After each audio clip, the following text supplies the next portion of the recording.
আমরা এখন কাশ্মীরের শ্রীনগরের অন্যতম টুরিস্ট স্পট হচ্ছে মুঘল গার্ডেন।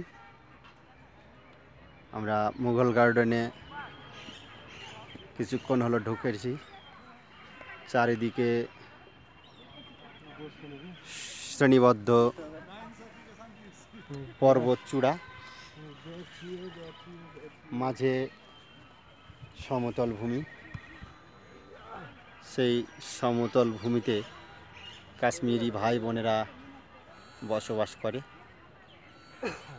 এবং এই কাশ্মীরে বিশ্ববিখ্যাত কাশ্মীরি আপেল, আখরোট, কাঠবাদাম এবং অন্যান্য যে মূল্যবান বাদাম জাতীয় শুকনো খাবারগুলো আছে সব কিছু উৎপন্ন হয়। মূল্যবান খাবার এবং এর যে প্রাকৃতিক সৌন্দর্য সব ঘিরিয়ে পৃথিবীর সব নিয়ে, এই জন্য একে বলা হয় পৃথিবীর ভূস্বর্গ।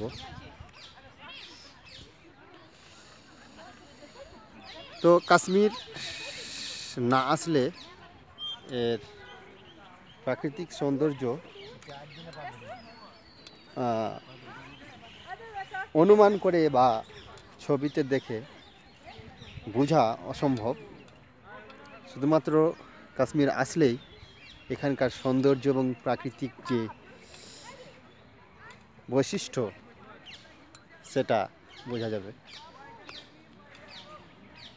ডাল লেক, পাশেই ডাল লেক, চারিদিকে ডাল লেকের চারিদিকে পাহাড়ের উঁচু উঁচু পাহাড়ের চূড়া এবং মাঝে হ্রদের মতো জলাশয়।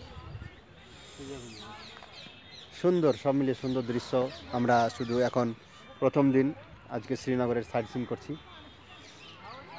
শ্রীনগরে সাইট সিন করেই মনে হচ্ছে প্রাণ জুড়িয়ে গেছে, মনে হচ্ছে কাশ্মীর এসে মনে হচ্ছে সব কিছু দেখে ফেলেছি। কিন্তু কাশ্মীরের যে সৌন্দর্য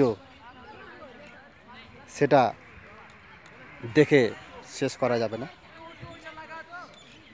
অসংখ্য প্রাকৃতিক সৌন্দর্য, প্রাকৃতিক যে জায়গাগুলো রয়েছে, Gulmarg, Sonmarg, Betaab valley, mini Switzerland, এগুলো আমাদের যাওয়ার কথা আছে।